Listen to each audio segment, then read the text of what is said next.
Oui, il produit des effets. On l'a vu en Chine, il y a des effets. Ils ont une diminution réelle du nombre de cas alors qu'ils étaient en situation épidémique extrêmement inquiétante. Ils ont eu des effets au bout de 1 mois et demi, 1 mois et 1 mois et demi de confinement. En fait, personne ne sait. On tâtonne, tout le monde tâtonne. Quand il y a des gens qui vous assurent que ça va durer 3 semaines, 1 mois et demi, ce sont des hypothèses.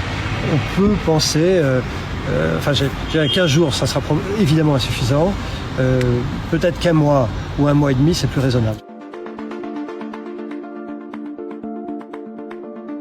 La durée d'incubation, c'est-à-dire le moment où vous rencontrez le virus, où il entre dans votre corps, et où vous allez commencer à être malade, c'est-à-dire présenter des signes, quand vous êtes malade, vous avez bien compris, ça varie de 2 à 12-13 jours. Ça, c'est la première partie de la maladie.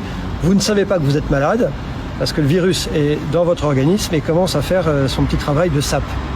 Au bout de 2 à 12 jours, moyenne 4,5 jours, vous êtes malade. C'est-à-dire que vous mettez à tousser, à cracher, parfois des difficultés respiratoires, et puis parfois des choses plus graves. Heureusement, beaucoup plus rares, mais ça arrive. Et bien ça va durer à peu près 2 semaines. À peu près 2 semaines. Et puis au bout de 2 semaines, le virus aura probablement disparu. Mais comme on ne fait plus de tests pour savoir s'il a disparu ou pas, je ne sais pas bien vous répondre. Donc il faut compter, on va dire 3 semaines au total, 3 à 4 semaines au total, puisque si vous avez une incubation de 12 jours et une maladie effective de 14, ça vous fait 1 mois. Dans l'air, il y a quelques arguments, des gens qui pensent qu'il peut y avoir ce qu'on appelle une aérosolisation du virus. Il peut se balader. Donc de l'importance chez vous d'aérer les pièces. Il faut aérer les pièces. Et c'est une des raisons qui fait que le risque de contamination est particulièrement grand quand vous êtes plusieurs dans une pièce fermée. C'est d'ailleurs là qu'on a vu les taux de contamination les plus importants. Quand vous vous concentrez sur les situations de zones closes, c'est-à-dire des pièces, des églises, des réunions de famille, on a des taux d'attaque qui sont jusqu'à 35%. C'est-à-dire vous déjeunez, vous dînez avec vos copains, vous êtes dans une salle fermée, eh bien une personne malade, même s'il ne le sait pas, peut contaminer 35% de la pièce. Le virus, il ne meurt pas tout de suite. Combien de temps? Ça, il y a une querelle de virologues, je n'entrerai pas dedans, et il n'est pas impossible que le virus, pendant plusieurs heures, reste sur la table sur laquelle vous avez posé vos grosses mains sales de patients infectés. C'est pour ça qu'il faut se laver les mains, sans arrêt. Vous savez, tous les jours, on dit qu'il y a X cas de coronavirus. En réalité, c'est un chiffre qui est purement indicatif, mais qui est faux. C'est la partie émergée de l'iceberg.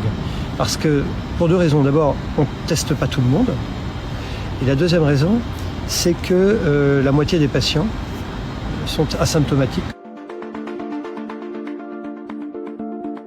C'est entre 1 et 3%, mais ça ne veut pas dire grand-chose parce qu'un taux de mortalité, c'est un nombre de morts, on l'identifie bien là cette fois-ci, divisé par un nombre de cas. Mais comme je vous l'ai expliqué tout à l'heure, le vrai nombre de cas, on ne connaît pas.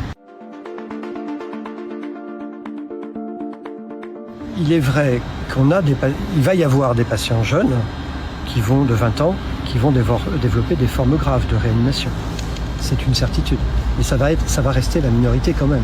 Les études chinoises, qui maintenant ont 3 mois de recul, c'est quand même un sacré avantage parce qu'on apprend d'eux, montrent quand même qu'on est sur une population qui est plutôt âgée, très majoritairement, qui a des maladies associées, essentiellement l'hypertension artérielle, le diabète, également un peu les affections respiratoires chroniques, moins en fait que la grippe proportionnellement. Mais c'est vrai qu'ils ont des patients jeunes, mais ça ne va pas être la majorité. Simplement, il ne faut pas penser que les jeunes sont totalement à l'abri, c'est faux. Il y a certains virus qui sont saisonniers. Vous voyez, le virus de la grippe qu'on a tous les ans, c'est fin de l'automne, début de l'hiver.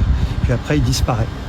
Il disparaît à la fois probablement pour des raisons météorologiques, mais aussi parce que les gens sortent et sont moins en contact l'un avec l'autre et ne se rencontrent pas. Mais en fait, on ne sait pas répondre à la question, parce qu'il y a des virus qui ont des saisonnalités inversées. Par exemple, le virus H1N1, qui est un virus dont on a beaucoup parlé il y a 10 ans, lui, il est apparu au printemps. Donc, on peut l'espérer, rien n'est certain, et en tout cas, ça serait pas très sérieux de ne tabler que là-dessus. Écoutez, le vaccin, on l'aura d'ici 1 an, on va dire. Il faudra le produire. En plus, tout le monde va en vouloir. Donc, ça va prendre un peu de temps. Il faut le fabriquer, hein, bien entendu, parce qu'on ne sait jamais. Le virus peut revenir après une première phase.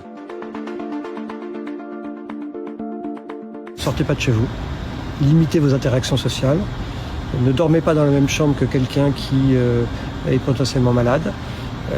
Prenez des nouvelles de vos parents et de vos grands-parents par téléphone. N'allez pas les voir pour les contaminer, mais ne les laissez pas seuls, parce qu'il ne faudrait pas que cette affaire fasse qu'on retrouve des gens âgés qui sont morts tout seuls parce que personne s'en est occupé chez eux. Aidez-nous à ne pas désorganiser le système, c'est-à-dire que quand vous avez un petit problème de santé microscopique, eh bien pour une fois, vous n'allez pas venir aux urgences nous encombrer. Vous allez consulter votre médecin, votre pharmacien, demander conseil à votre infirmière, mais essayez d'épargner les hôpitaux, les services d'urgence. N'écoutez pas les fausses nouvelles, ne les véhiculez pas, les faux traitements qui circulent, enfin on lit tout, ça sert à rien. Essayez de tenir, parce que en fait, si la vague arrive, le vrai sujet, c'est pas le nombre de patients. En fait, on est un pays, on a de la ressource. C'est le nombre de patients en même temps. Comprenez que si, par exemple, nous sommes à l'hôpital Pompidou là, ce matin, pendant l'heure qui vient, j'ai 100 personnes qui arrivent, on va être submergé. En revanche, si ces 100 personnes arrivent réparties sur 2 mois, eh bien moi je saurais les prendre en charge sereinement et parfaitement bien. Donc tout le sujet il est là, il faut étaler la vague.